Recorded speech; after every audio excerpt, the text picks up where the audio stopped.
Better this way. I learned impermanence at an early age when I would wake up and the house was changed.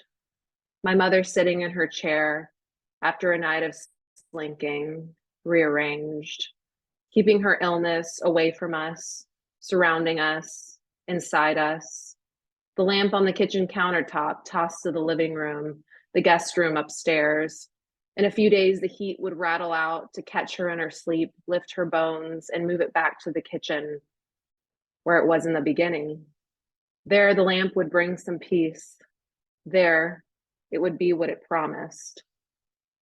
Between me and your dad, you had no chance, kid, she said, side-eyed in a cackle, then spent the night turning the furniture on its head. How many jokes are not jokes at all?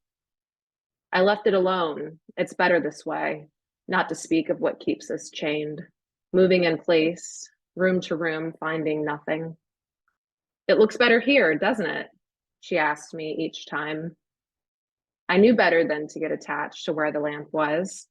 I'd spent nights fumbling around in the dark, muscle memory, hand patting for the switch, while it was plucked up as I slept.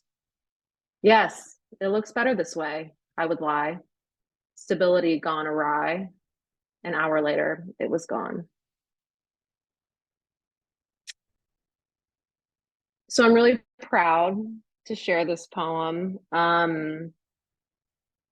Again, like I had mentioned before, this is the first publication that I am going to be published in before the collection comes out. And this is a poem, obviously, about a mother and a daughter and a kind of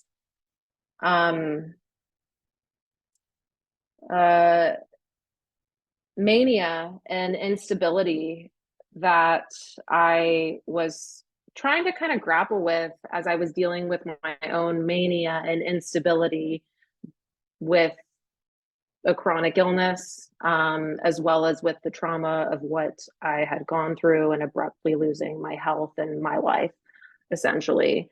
And I got back to this idea of kind of grappling with what the idea of free will actually is.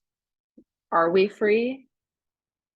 Is it nature? Is it nurture? Is it these kind of generational chains that no matter what we do, we're locked into them? These are not easy questions to answer, but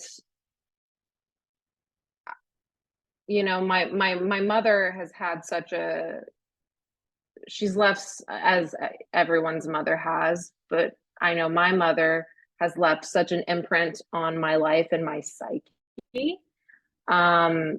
And she was also the one to take care of me when I was very sick and did not know if I was going to survive. And I was too feeble to take care of myself. She was, you know, bathing me at one point as a 30-year-old woman.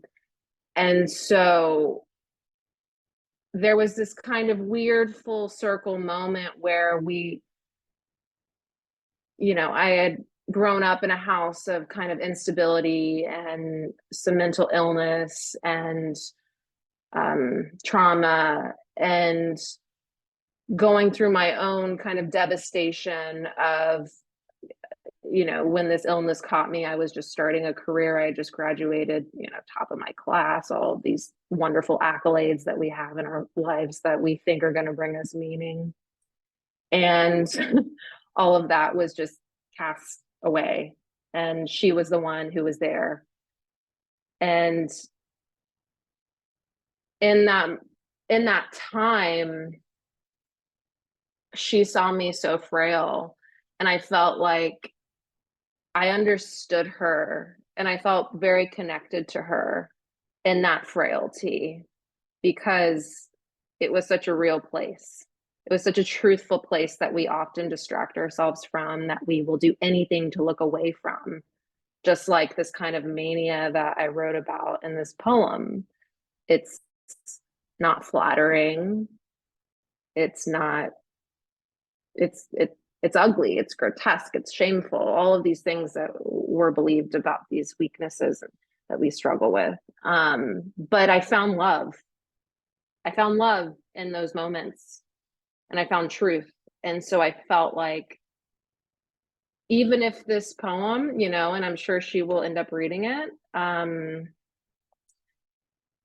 even if it's these kind of ugly parts of ourselves, she's still my mother, and I'm like her, whether I want to be or not, or whether I, you know, that is the way it is. And capturing that kind of moment that had defined a lot of my childhood, and I think made me, in a lot of ways, the way that I am, the way that we all are, you know, are the way we're raised in our environments. Anyway, so yeah, I'm just grateful to share it. And I think there was a quote, I'll end with this, is I was so nervous about writing about family issues like this, and especially things that aren't as flattering, but they are truthful, and oftentimes they are the best writing you can do with, you know, writing about these types of things. As a friend told me, because I was struggling with it, I'm like, this is very personal, and I don't want to hurt anyone, and you know, this is not showing my family and this light, that it's airing out dirty laundry, so to speak. And I think, I don't remember exactly how she said it, but she said, you know, as a writer, you have to betray the people that you love. And she meant that in the best way possible, is because if you want to get to the truth of things, you may upset those people, or you may say things that aren't as flattering, that they might not want out, but it is the truth. And yeah, so I'm just grateful that it's going to be out there. And I'm actually dedicating Tilt, my collection that's going to be out by Aldrich Press in January of 2024. I'm dedicating the collection to my mother and my father. So even though they're very, you know, confessional poems, I hope that I can make them proud, and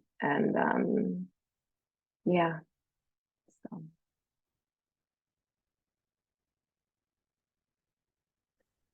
Morgan, I'm just grateful for the gift of your poem. And it's funny, now I'm sort of wishing I read my other poem, because also a mom poem. And the chapbook that I just was working on was sort of like, I care about it, and it was a little bit of a practice for a mama drama collection.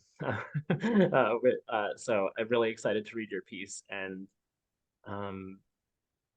sympathize with the complexity of trying to not alienate and not sort of like inflict violence on family members, while also wanting to honor your own experience.